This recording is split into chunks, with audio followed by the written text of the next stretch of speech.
hoje nós vamos falar de um assunto muito importante para a igreja e para o futuro da igreja. Efésios capítulo 2, versículo 4.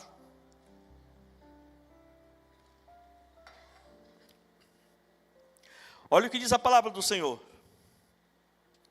Todavia, Deus, que é rico em misericórdia, pelo grande amor com que nos amou. Curva sua cabeça, feche seus olhos, vamos orar. Pai, em nome de Jesus, nós te agradecemos, te louvamos. Obrigado por esta mensagem, que ela venha ao nosso encontro e nos conscientizarmos que nós precisamos exercer essa virtude tão poderosa e tão preciosa que faz parte da tua essência. Ajuda-nos, Senhor. No nome de Jesus, se você crê, diga amém. Efésios 2:4. Todavia Deus, que é rico em misericórdia, pelo grande amor com que nos amou. Hoje nós vamos falar sobre o Deus de misericórdia. Diga comigo, Deus de misericórdia. Então nós vemos aqui nesse versículo que Ele é rico em misericórdia. Ele é cheio, abundante em misericórdia. Então a misericórdia de Deus é um dos atributos mais maravilhosos que Ele revela em sua palavra. Ah, se não fossem as misericórdias do Senhor. A misericórdia, é a demonstração do seu amor incondicional e da sua compaixão infinita para com a humanidade. A Bíblia está repleta de passagens que falam sobre a misericórdia de Deus. E como Ele, o nosso Deus, está sempre pronto. O nosso Deus está sempre pronto para perdoar, para acolher e restaurar aqueles que se arrependem dos seus pecados.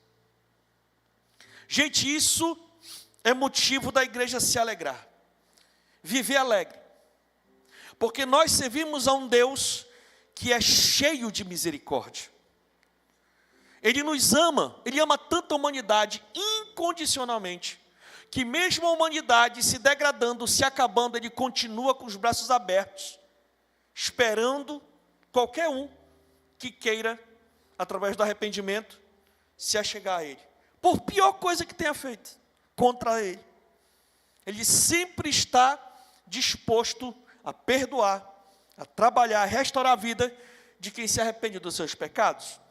Em Lamentações nós lemos assim lá, no capítulo 3, a partir do 22. Graças ao grande amor do Senhor, é que não somos consumidos, pois as suas misericórdias são inesgotáveis, renovam-se cada manhã, grande é a tua fidelidade. As misericórdias de Deus, movida pelo amor de Deus, é a causa de nós não sermos consumidos. É a causa do ser humano não ter se acabado. O ser humano só não se destrói porque Deus não deixa. Uma pesquisa saiu agora há pouco, com essas tensões internacionais entre as principais potências do mundo, e essas potências sempre trabalham com a tecnologia nuclear. Então, se sair uma guerra, estourar uma guerra nuclear, você sabe quanto tempo demora para a humanidade se acabar? 3 minutos. 3 minutos. Se as nações abrirem as comportas e se atacarem, 3 minutos é o tempo suficiente para todo ser humano se acabar. Então, o próprio ser humano, desde quando veio o pecado no mundo, o ser humano nunca deixou de guerrear. O ser humano nunca deixou de se matar. O ser humano nunca deixou. Por quê? Porque faz parte da natureza pecaminosa do homem. Quando entrou o primeiro homicídio no mundo, de lá para cá o ser humano nunca mais deixou de matar. Genocídios, holocaustos e tantas coisas terríveis no mundo. E que se Deus não tivesse misericórdia do ser humano e deixasse o negócio rolar, o ser humano já tinha se acabado há muito tempo. Mas por conta das misericórdias do Senhor, porque Ele tem um plano para o ser humano, Ele tem um plano para a sua igreja, Ele não deixa. Então, cada dia se renova o estoque de misericórdia do próprio Deus. E isso, meus irmãos, é um motivo de muita alegria para a igreja. Quando o tanque está para se acabar no dia, virou o dia, o Senhor já amanhece de tanque cheio de misericórdia pelo ser humano. Isso faz parte da natureza de Deus. Isso faz parte da essência de Deus. Deus não tem misericórdia, Deus é misericórdia. E é por isso que ela nunca se acaba. Porque isso faz parte da essência dele, da identidade dele, da natureza dele, exercer misericórdia. Sabe, meus queridos, esse versículo nos lembra que mesmo quando merecemos o castigo, Deus nos oferece a sua misericórdia e graça, renovando a cada dia. Lá em Efésios, capítulo 2, a partir do 4, a gente diz o seguinte: todavia Deus, que é rico em misericórdia, pelo grande amor com que nos amou, deu-nos vida juntamente com Cristo, quando ainda estávamos mortos em transgressões, e pela graça vocês são salvos. Então, meus irmãos, aqui nós vemos que a misericórdia de Deus não se baseia em nossos méritos, mas sim em seu amor incondicional por nós. Nada que a gente possa fazer nessa terra desperta algum merecimento para Deus nos salvar. Não. Salvar, não. Nada que a gente possa despertar, possa pagar o escrito de dívida espiritual que o ser humano tem contra Deus. Então, como o ser humano se salva? Pela pura misericórdia de Deus. É Deus que resolve perdoar, porque nos ama. Tanto nos amou, que enviou o seu Filho para pagar o castigo eterno no nosso lugar. Então, o que é isso se não é misericórdia? Salmo 103:8 diz: o amor é compassivo, o Senhor é compassivo e misericordioso, muito paciente e cheio de amor. Esse versículo nos lembra que a misericórdia de Deus é parte essencial da sua natureza. Ele é compassivo e paciente conosco, sempre pronto para nos perdoar e nos restaurar. Em Tiago 5:11 diz: como vocês sabem, nós consideramos felizes aqueles que mostraram perseverança. Vocês ouviram falar sobre a paciência de Jó e viram o fim que o Senhor lhe proporcionou. O Senhor é cheio de compaixão e misericórdia.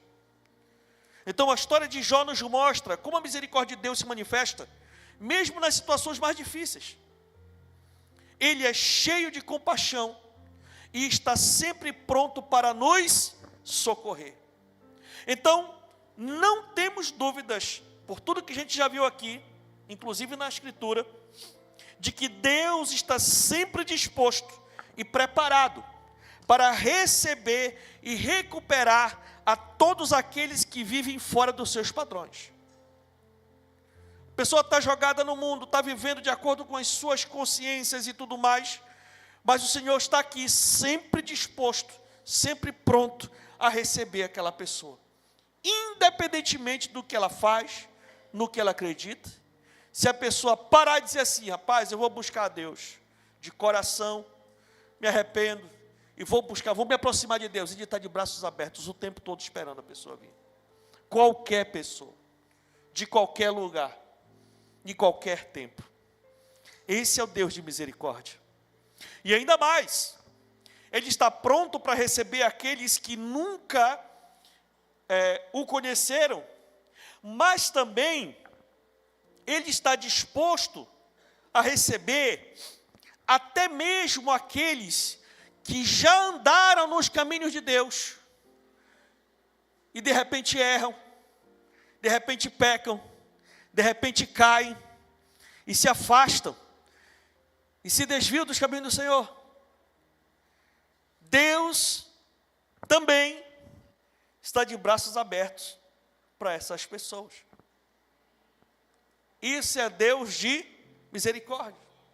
Se a pessoa já conheceu a Deus, já andou nos caminhos de Deus, já foi envolvido nas coisas de Deus, já viveu uma época, uma fase da sua vida em Deus, muito bem, desenvolvendo, fazendo tudo, mas algo aconteceu e a pessoa simplesmente esfriou, saiu, afastou.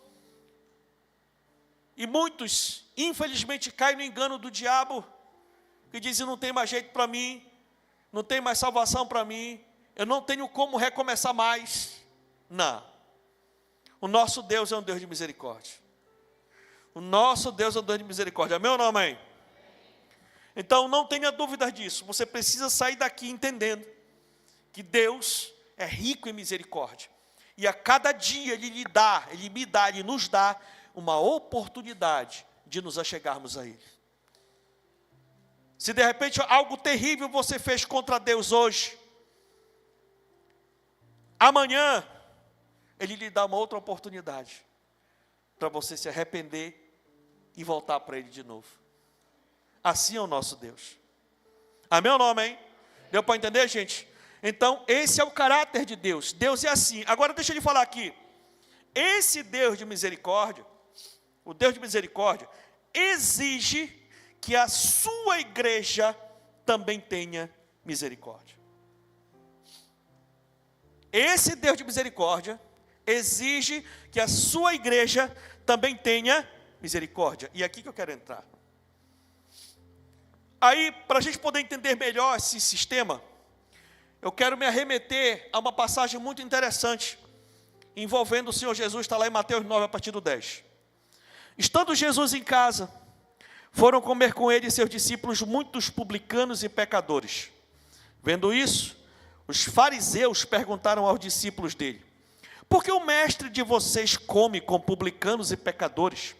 Ouvindo isso, Jesus disse, não são os que têm saúde que precisam de médico, mas sim os doentes. Vão aprender o que significa isso. Desejo misericórdia e não sacrifícios. Pois eu não vim chamar justos, mas pecadores. Então, interessante aí nessa passagem, algo que nos chama a atenção. Ele exortou fortemente os fariseus e disse assim, olha, vão aprender o que significa isso. Desejo misericórdia e não sacrifício. Por que Jesus falou isso? Porque ele falou isso para os fariseus, que eram os mestres da lei, eram aquelas pessoas religiosas que entendiam a Bíblia. Então, quando ele falou isso, ele se arremeteu a uma passagem do profeta Oséias, do Antigo Testamento, da Bíblia dos judeus. Vão aprender o que significa essa frase, né? Isso está lá em Oséias 6:6. Pois desejo misericórdia, não sacrifícios, e conhecimento de Deus, em vez de holocaustos. Deus falando para quem? Para o povo da geração de Oséias. Aí a gente vai para a geração de Oséias para a gente entender. O povo lá de Deus, o povo de Israel, na geração de Oséias, dava muito mais importância aos sacrifícios, aos rituais religiosos, que foram ordenados por Deus e estavam na lei de Moisés.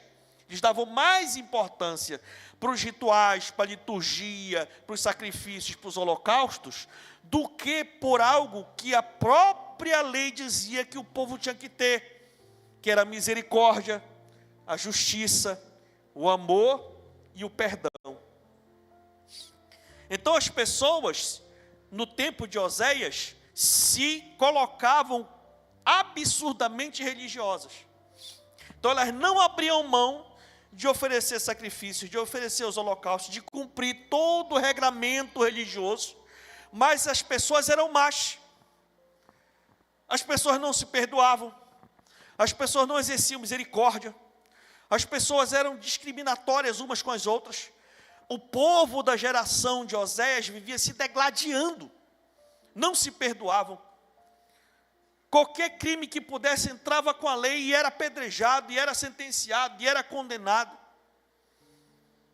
Então o povo de Oséias, da geração de era extremamente religioso, extremamente legalista.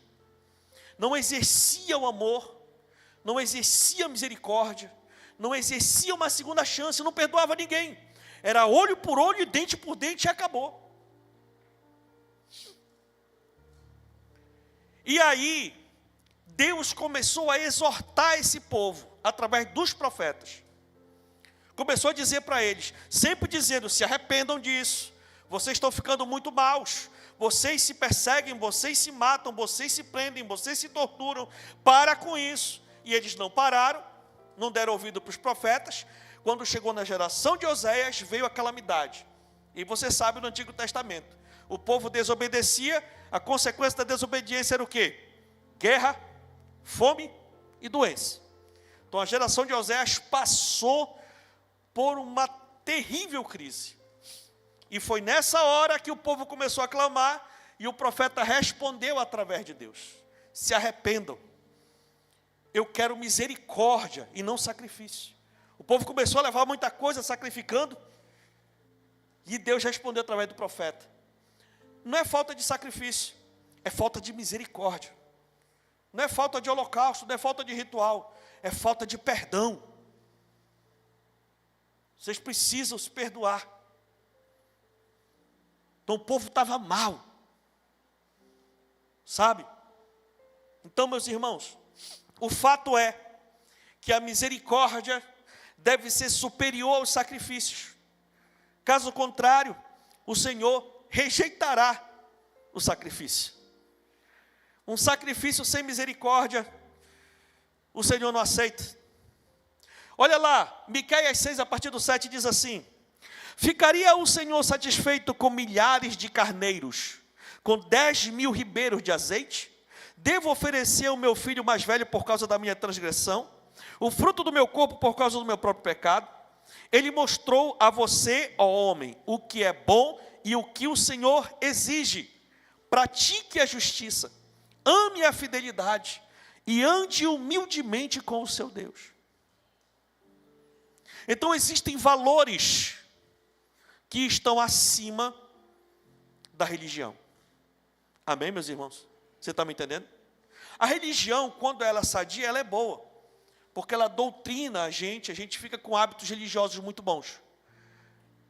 Mas, de verdade, a religião, a liturgia, a rotina que a gente tem, não nos salva. Não. O que nos salva é a misericórdia, é o perdão, é a justiça, é a fidelidade. São os princípios de Deus na nossa vida. Por que Ele quer que a gente seja misericordioso? Porque Ele que nos salvou é. Porque Ele quer que a gente perdoe? Porque Ele nos perdoou. Você está me entendendo? Então são esses valores, são esses princípios que verdadeiramente são prioridades para Deus. Todas as outras coisas da religião são muito boas.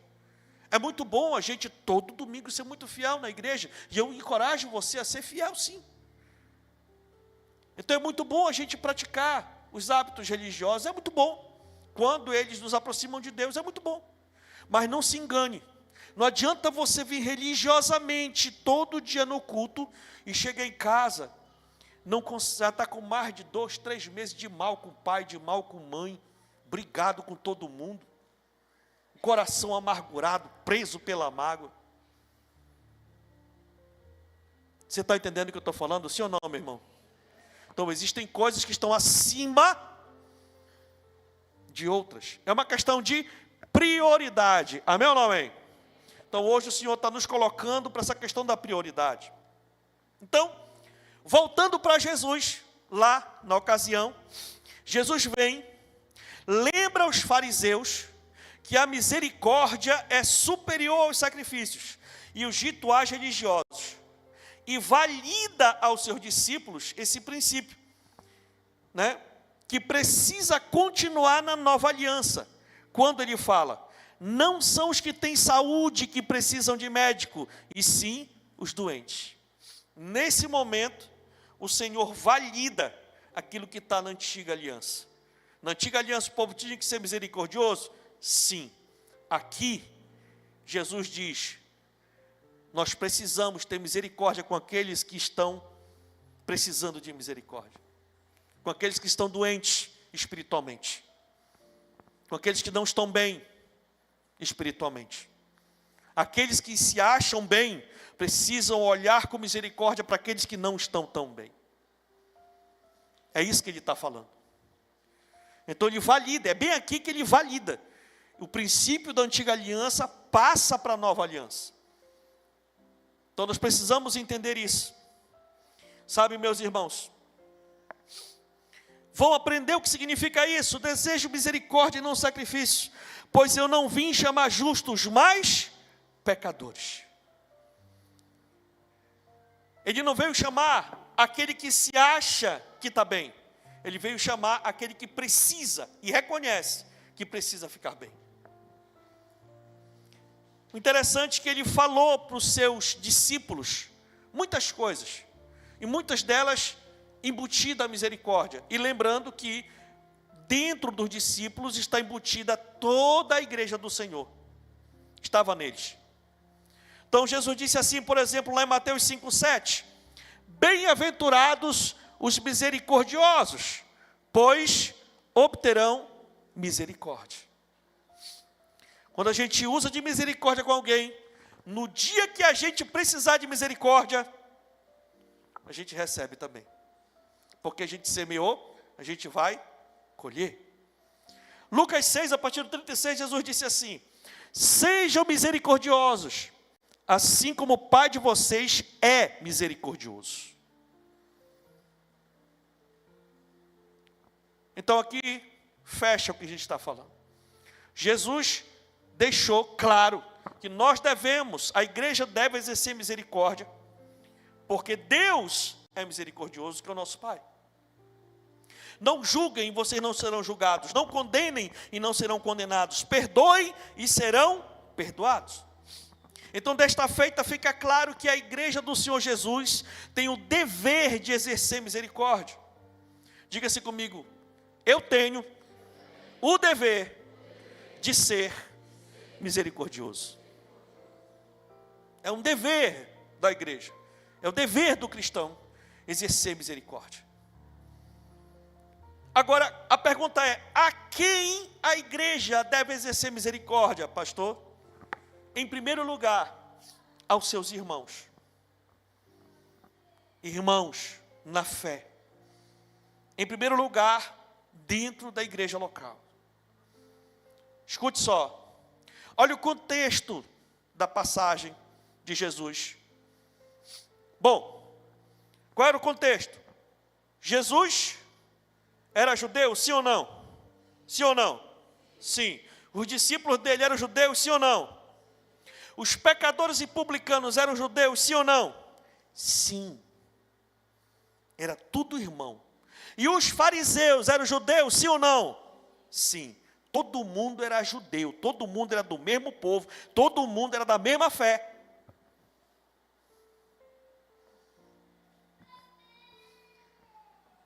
E por que tinha essa divisão? Por que tinha o fariseu? E por que tinha o publicano e o pecador? Quem foi que inventou isso? Quem foi que inventou esse lance? Se todo mundo era o mesmo povo, todo mundo era irmão, todo mundo é do mesmo, serve o mesmo Deus. Então por que tinha o publicano, o pecador e tinha o fariseu? Quem inventou isso? O fariseu. O religioso. Aquele que está fiel na igreja. Aquele que pratica a verdade. Aquele que acha que está de pé. Ele olhou para o outro que está caído, que está em pecado, que está fazendo coisa errada e disse: tu é pecador, vai para lá. Tu é publicano, vai para lá. Não chega nem perto. E aí começou essa divisão de classe. Estavam religiosos, olhavam com preconceito, com desprezo, com discriminação, aqueles que não estavam tão bem espiritualmente. E o pior, os fariseus, os escribas, os saduceus e os outros religiosos geraram uma espécie de cultura do cancelamento. Eles determinavam quem poderia congregar e quem não congregar. Eles diziam quem estava de pé e quem não estava.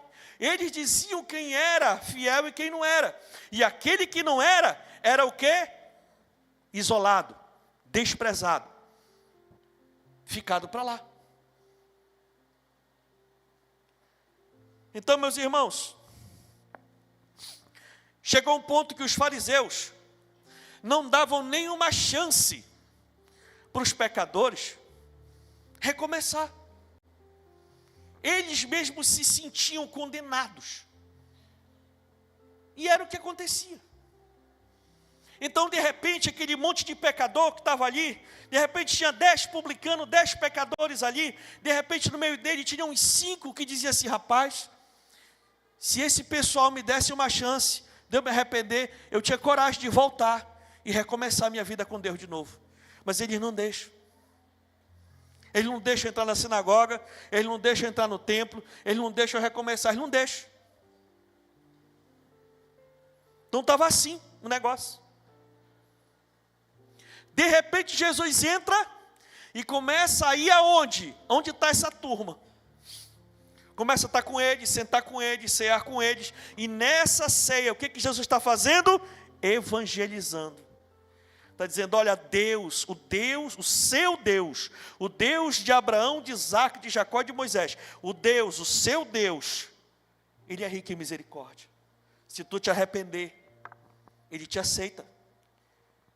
E era essa palavra que começou a entrar na vida daquele povo pecador. E ele fala: vão estudar, vão aprender o que o profeta falou, já que vocês entendem tanto da Bíblia, sabem tanto dos textos da Bíblia, então vão aprender o que o profeta falou, que vocês têm que exercer a misericórdia, muito mais do que o sacrifício, do que a religião. Sabe, meus irmãos, é importante nós entendermos isso. Por quê? Porque o nome disso é misericórdia, na prática. Agora deixa eu lhe falar aqui um fenômeno antigo, vem ganhando muita força no mundo, e infelizmente nós vemos isso entrando na igreja brasileira, que é a tal da cultura do cancelamento, principalmente nas redes sociais no dia de hoje. Mas esse termo não é novo, esse termo é antigo, e ele era muito empregado para se referir a produtos e serviços. Uma empresa lançava um produto, lançava um serviço que ia de encontro aos valores, aos princípios, ou aquilo que a sociedade naquela época, né, naquele momento ali que precisava daquele produto ou daquele serviço, rejeitava. Então a turma se reunia e dava bem que um boicote na situação, e aquela empresa ou aquela pessoa, né, se via em apuros. Então isso já é feito desde muito tempo. E eu lembrei que em 2021, nessa vibe aí da cultura work, a Volkswagen lançou um comercial de um carro, a marca do carro era Polo. Lançou a propaganda do carro Polo, com um casal homoafetivo, lá na frente e tudo mais, comprando o Polo e ficando muito feliz por ter comprado o Polo. Isso gerou um burburinho geral no mundo. Muita gente heterossexual que era dono de Polo começou a vender os carros, e muitos que estavam pagando consórcio começaram a devolver o consórcio. Isso gerou uma polêmica e gerou uma situação muito grande. Foi um boicote que aconteceu. A montadora teve que se reorganizar, e hoje, meu irmão, o Polozão, um carro robusto, para tentar conter o prejuízo que estava só se acumulando de um ano para o outro. Então, isso é a cultura do cancelamento, que sempre foi usado muito para essa área de produto e serviço. Mas agora, infelizmente, de uns anos para cá, esse termo é usado como arma contra pessoas. Não é só mais produto e serviço, agora as pessoas estão atacando outras pessoas. Funciona mais ou menos assim: alguém age de maneira errada em determinado momento, outro alguém registra aquilo, principalmente filma, ou então fotografa, ou então áudios e prints e tudo, e torna isso público, solta, principalmente na internet, levando o máximo de pessoas a criticar, condenar e deixar de seguir a pessoa que fez a atitude considerada errada.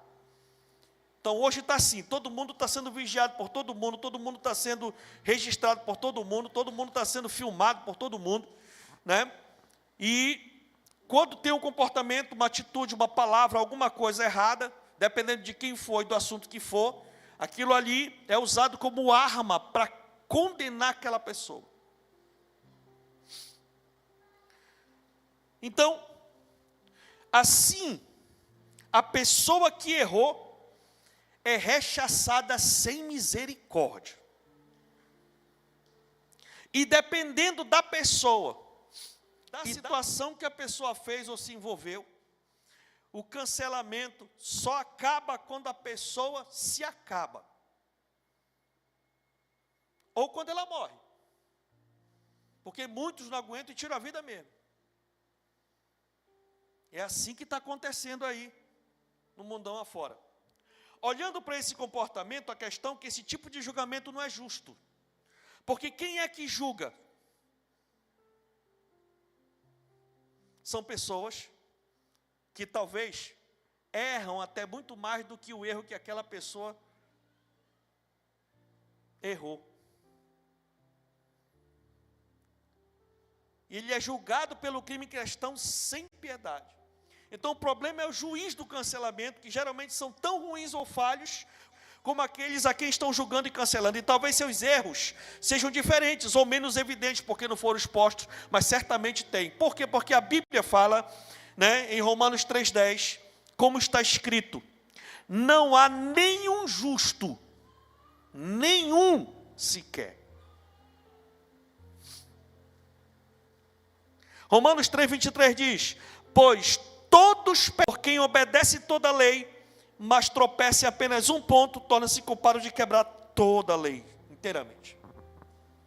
Então, olhando para esses pontos, pelo que a Bíblia fala, em se tratando de erros, em se tratando de pecados, todos somos iguais. Não tem nenhum melhor que o outro.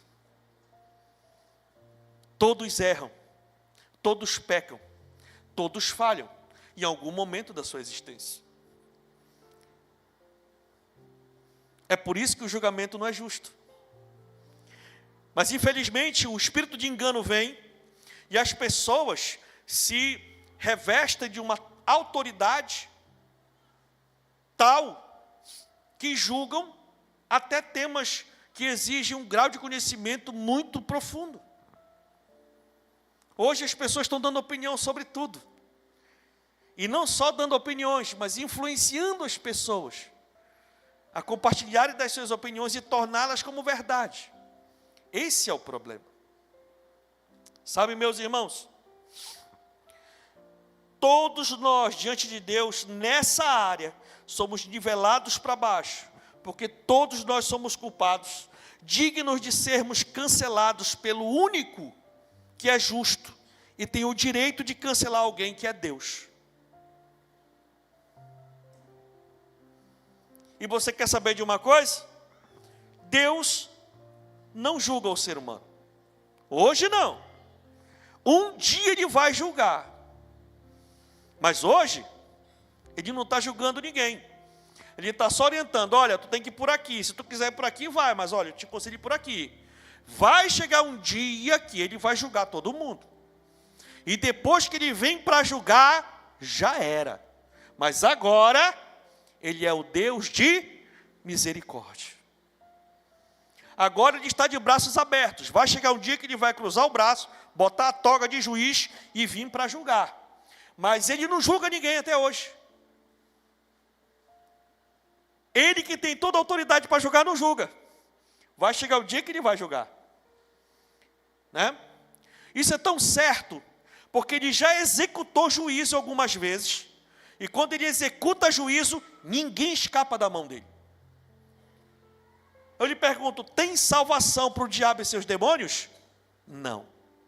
Não tem porquê. Porque Deus já executou juízo. Muita gente pergunta: mas e se o diabo se arrepender? Não tem mais arrependimento para ele. Porque ele já foi julgado.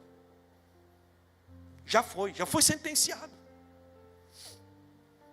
Então não tem retorno. Por quê? Porque o juízo de Deus já foi feito. E depois que Ele dá o juízo, dá o veredito, dá a sentença, não volta mais atrás. Então Ele ainda não julgou o ser humano. Ele vai julgar. Mas ainda não é a fase de julgamento. Então entenda isso, né? Que Deus não julga o ser humano. Um dia Ele vai julgar, mas agora não julga. Porém, os seres humanos amam julgar uns aos outros. Rapaz, o negócio chega a dar um comichão, né? Todo dia a gente está julgando, está avaliando, está dizendo quem é, quem não é, quem é bom e quem é ruim, quem é fiel, quem não é, quem presta, quem não presta, quem é isso, quem não é. Rapaz, todo dia, todo dia, todo dia.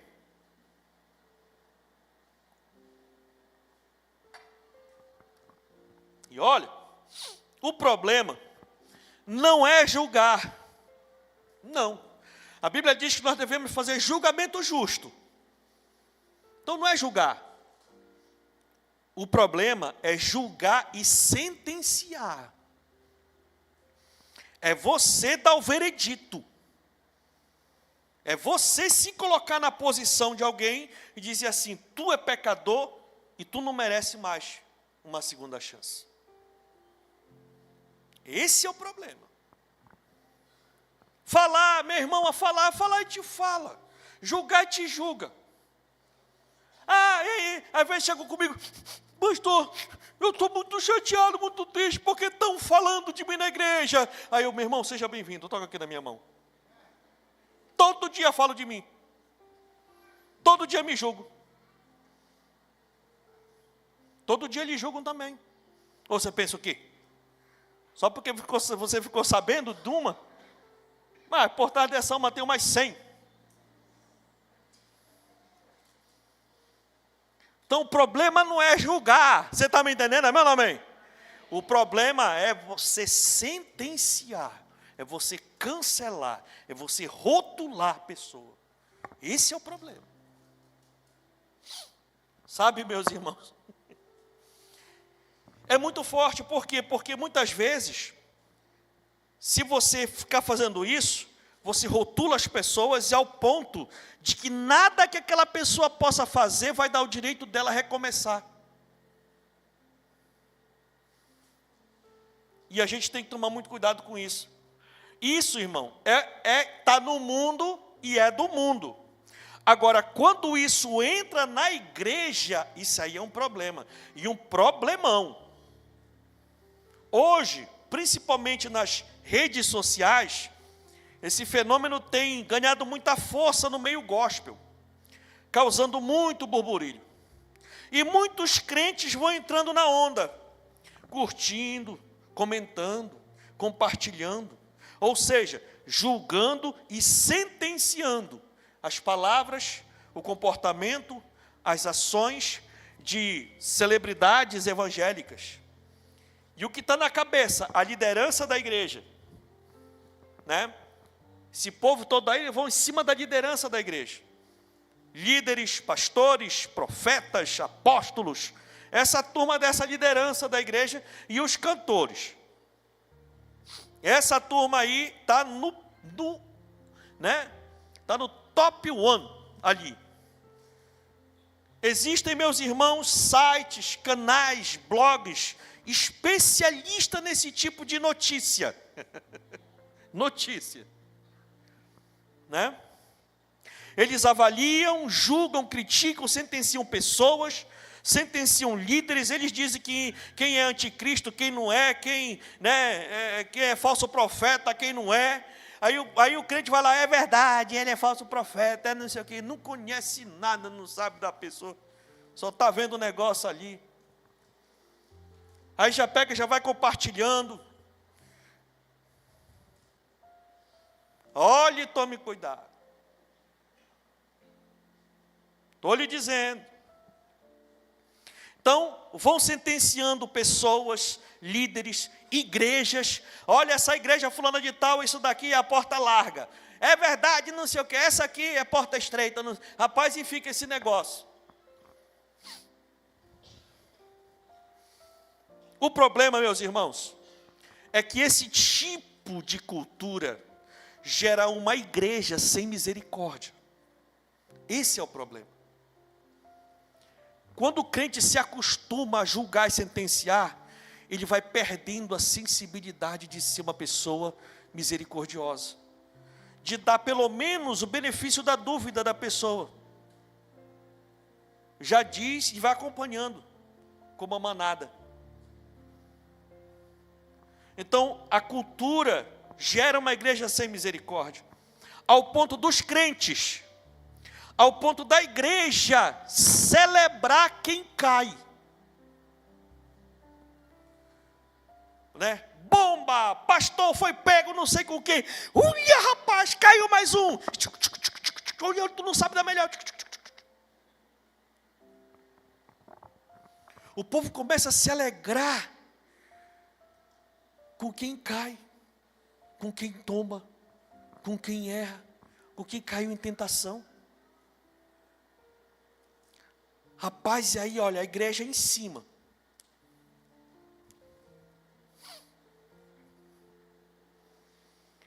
Isso é um sintoma de uma igreja doente. Sabe, meus irmãos, infelizmente uma igreja sem misericórdia se alegra quando tem um escândalo dentro da igreja. Quando há uma polêmica, principalmente envolvendo alguém que de repente a pessoa não curtia muito, olhava meio de bico.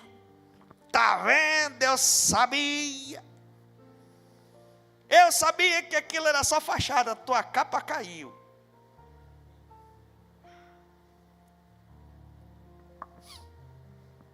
Olha, a gente tem que tomar muito cuidado, irmãos. Sabe, queridos, infelizmente uma igreja sem misericórdia, ela se movimenta a partir da desgraça alheia. Olha o que diz em Provérbios 6, a partir do 16. Há 6 coisas que o Senhor odeia, 7 coisas que Ele detesta. Meu Pai do céu. Primeiro, olhos altivos, procurando coisa ruim para estar compartilhando com os outros. Língua mentirosa. Segundo. Terceiro, mãos que derramam sangue inocente.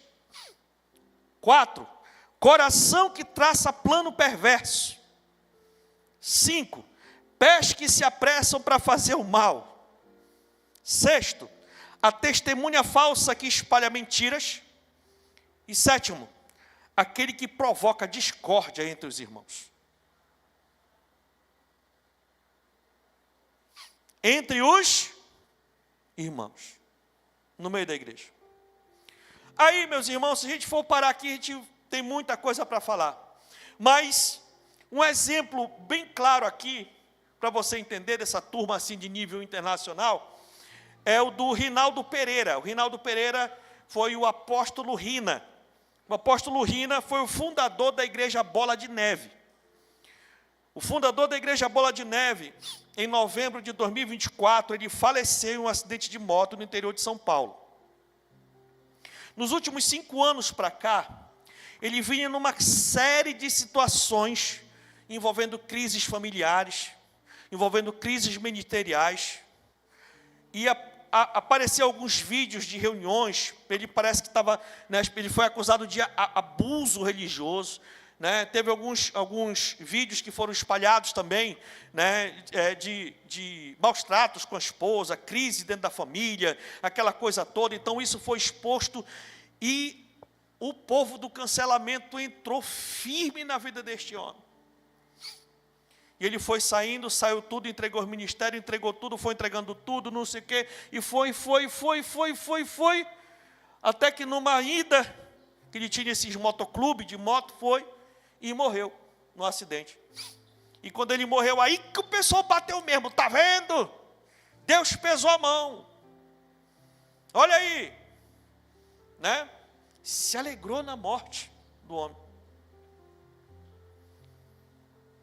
Bom, independentemente da situação, se ele estava errado, se ele estava certo, independentemente disso, Mas o fato é que esse homem, há 35 anos atrás, usando uma prancha de surf como púlpito, ao longo dos 35 anos, ele ganhou tanta gente para Jesus, que ele deixou cerca de 650 mil crentes, congregando em 640 igrejas, espalhadas em 34 países ao redor do mundo. Esse foi esse homem. Mas tudo isso que eu acabei de falar aqui, quase 4 décadas de vida, de muito trabalho intenso para o reino, não valia de nada. Ninguém falava sobre isso, sobre esse homem. Só falavam dos vídeos que foram postados na internet. Né? Sabe, irmãos? Então, esses últimos 5 anos, que ele aparecia em alguns cortes de vídeo com aparente abuso de autoridade, mostrado com a esposa, denúncia de fraude, etc., apagou os mais de 30 anos que ele passou bem, plantando igrejas, levantando pastores e ganhando almas para Jesus. Tudo isso parece que se apagou, e quando falam dele hoje, falam só dessa situação. Esse é o perfil de uma igreja sem misericórdia. Reduzir tudo que a pessoa fez pelo reino a uma falha, a um erro, a um deslize que a pessoa cometeu numa determinada época da sua história. E a gente tem que tomar muito cuidado com isso, meus irmãos. Nós não podemos entrar nessa armadilha de não considerar o que as pessoas fazem para o reino quando estão bem. Nós não podemos reduzir a pessoa numa única situação que aconteceu com ela. Mas é isso que a carne quer. Ai do crente que cai em pecado numa igreja sem misericórdia. Está frito. Dali para frente, ele não é mais conhecido como crente, mas pelo pecado que ele cometeu. Pode ter 10, 20, 30 anos de crente. Se está numa igreja sem misericórdia, errou os 30 anos que ele passou pagando aquele preço para ficar de pé, não vale de nada. Ele só é conhecido e lembrado, rotulado, por aquele deslize que ele cometeu. E aí, olhando essas questões, eu reflito muito. Eu sempre falo que antes de eu ministrar para a igreja, Deus ministra muito no meu coração. E aí, eu estava pensando isso lá em casa de madrugada. Eu pastorei essa igreja aqui há 12 anos. Vai fazer 12 anos e meio. 12 anos e meio. E pela misericórdia infinita de Deus, eu estou de pé. Eu tenho me esforçado para dar um bom testemunho. Pago um preço. Evitado ao máximo para não me meter em confusão.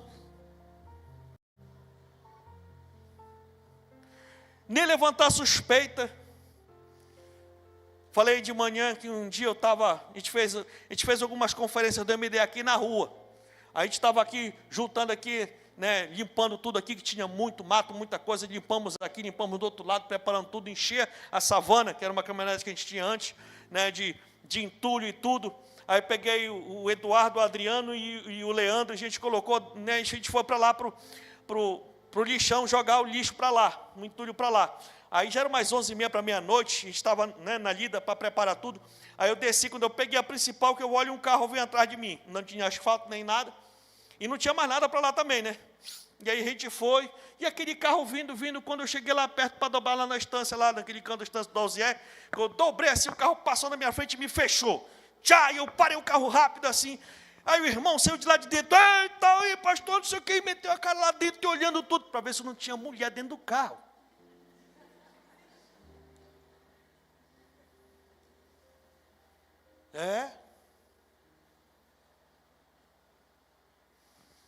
Só para você ter uma ideia.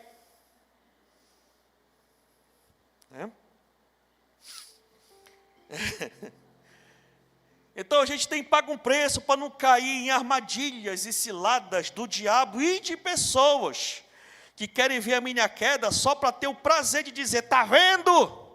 Eu disse que ele não valia nada. Esse jeitão dele aí, mas eu sabia. Não se engane. Infelizmente, tem gente que está torcendo pela sua queda. Não seja ingênuo.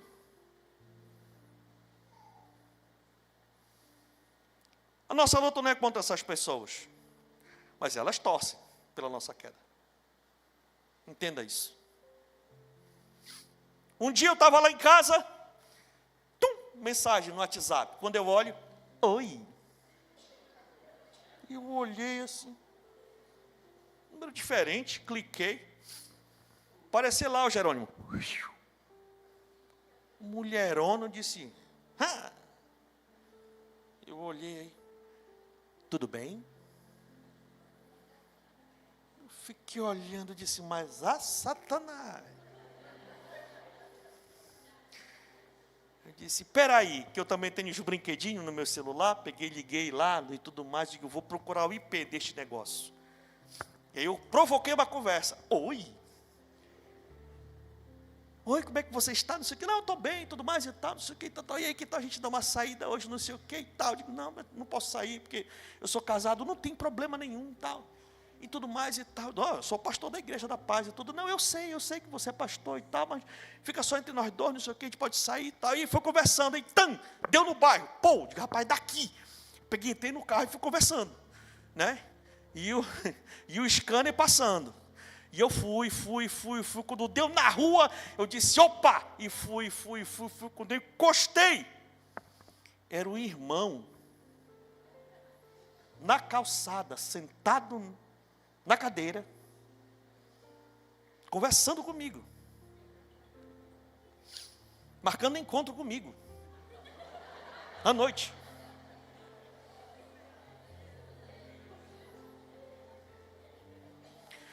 Quando ele viu o carro, ele quis correr. Eu digo: não corre.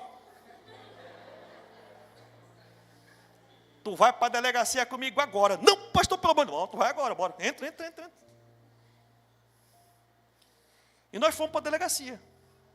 E aí: não, pastor, não sei o que era brincadeira. Eu disse: não, isso aqui não é brincadeira não, porque eu já estou manjando. É tu e mais 3, dentro da igreja, montando uma quadrilha, para lançar, porque já tinha chegado para mim situações, pessoas montando perfil fake, enviando certas conversas desse teor, para pegar irmãos, para ter provas de que o irmão, de que a irmã estava dando confiança para a gente, para outras pessoas. Você está me entendendo? Eu disse: é tu, fulano, ciclano, beltrano. Não, peraí, agora já era, agora eu vou entrar lá e tu já vai ficar lá. Já vai ficar lá, já. Né? Para terminar a conversa, quando a gente chegou na frente da igreja, né, da delegacia, aí veio aquela voz: tem misericórdia dele.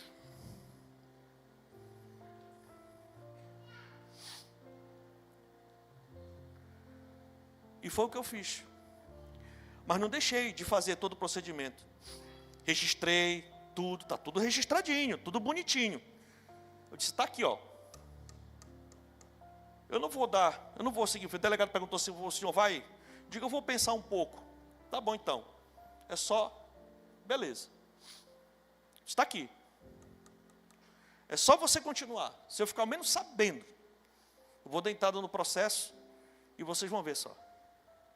Mas entenda que isso é a misericórdia de Deus na tua vida. Vocês estão me entendendo? Então, gente, é um preço que se paga. Sabe? E aí, meus irmãos, além disso, a gente tem pago um preço para ter um casamento sólido, para cuidar bem da minha mulher. O preço. Bom. Exercendo o sacerdócio na minha casa. Os meus filhos são crentes. Todos 4. Os 2 mais velhos já casaram. E casaram bem. Com 2 mulheres de Deus, crentes. E continuam servindo ao Senhor com fervor aonde moram. Não moram mais aqui, mas onde estão morando, estão servindo a Deus com muita pegada, com muita força, como eles sempre fizeram aqui. Os outros 2 menores estão aqui comigo. Todo dia nessa igreja, pelejando. E às vezes dia e noite junto comigo aqui. Todo dia. Meus filhos não são acusados de libertinagem, de imoralidade, de estar por aí zanzando para cima e para baixo, de estar infestado, enoitado, em bebedeira, de não sei o quê, com mulher, com homem para cima e para baixo. Não. Sabe? Tenho procurado zelar pela integridade da igreja, administrando da melhor forma possível, sempre procurando ser transparente com todo mundo. A igreja não deve ir na praça. Todos os seus compromissos espirituais, financeiros, jurídicos, administrativos estão em dia. A minha vida é cuidar de outras vidas, procurar ajudar e com a ajuda de Deus levantar pessoas que caíram, que adoeceram, que se desviaram do foco. Eu e minha família, nós fazemos isso há 12 anos aqui. Mas e se algo acontecesse com a gente? E se de repente eu, ou a minha esposa, ou um dos meus filhos caíssem, errassem, pecassem? Se eu errasse e caísse em alguma dessas coisas que eu acabei de falar, como eu seria conhecido aqui na igreja? Como alguém que passou 12 anos de pé, mas que errou? Ou aquele que só errou?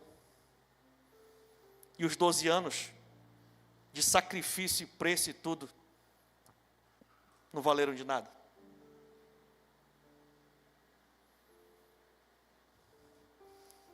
Quem ia cuidar de mim aqui nessa igreja? Quem ia estender a mão para mim? Ou para minha família?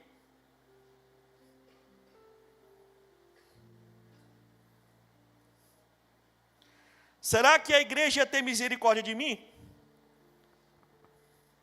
Ou ia ter que me cancelar e me sentenciar a ter que ir embora da cidade? Porque eu errei, e porque eu errei eu não mereço nem congregar na igreja. Porque eu passei 12 anos pastoreando.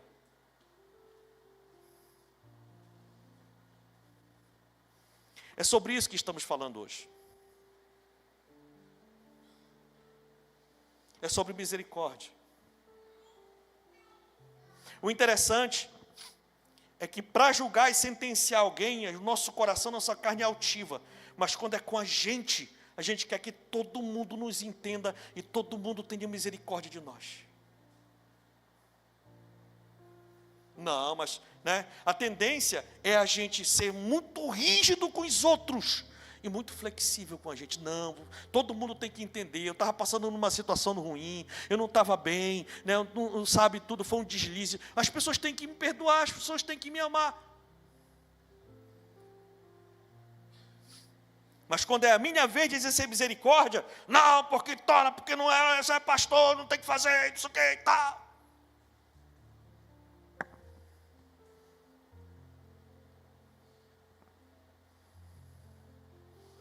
Queridos, eu quero lhe dizer que a nossa igreja precisa carregar o legado da misericórdia. A nossa igreja precisa deixar a porta do recomeço aberta para qualquer um. Qualquer um. Qualquer um que arrependido queira começar. Independentemente do que tenha feito.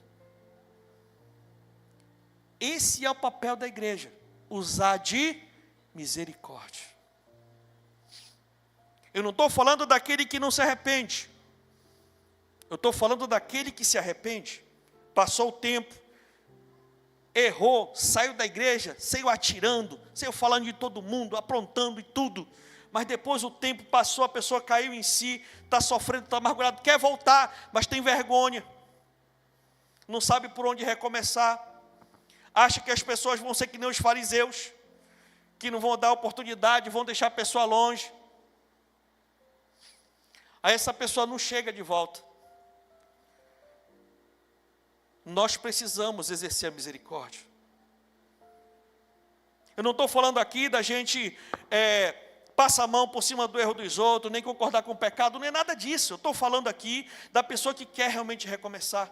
Pessoa que entende que precisa, que a única razão dela é Jesus, e que ela sabe que ela é dessa igreja, ela sabe que ela é dessa família, então ela sabe que aqui que é o lugar dela, ela só não sabe como voltar. E nós precisamos usar de misericórdia. Sabe, meus queridos, isso é mais importante que a liturgia ou a imagem da igreja. Deus tem falado isso no meu coração para me falar para a igreja, porque o Senhor está preparando muita gente que já foi dessa igreja para voltar para cá. Muita gente que o Espírito Santo está convencendo de voltar para cá. Mas essas pessoas precisam de um olhar de misericórdia, de um olhar de aceitação, de um olhar de acolhimento, para essas pessoas entenderem que aqui é o lugar delas, e nós somos famílias, independentemente do que tenha acontecido. Se de repente você chegou até aqui hoje, assim, eu quero dizer para você que nós estamos aprendendo, e vamos aprender muito mais, a olhar para cada um de nós como Jesus nos olha. Como Jesus nos olha. O Deus de misericórdia está nesse lugar. Esta igreja exerce a misericórdia divina. É tempo de arrependimento. É tempo de recomeço. É tempo de despertar para o sobrenatural. Amém ou não amém? Fique de pé no nome de Jesus e aplauda ao Senhor, porque Ele é muito bom.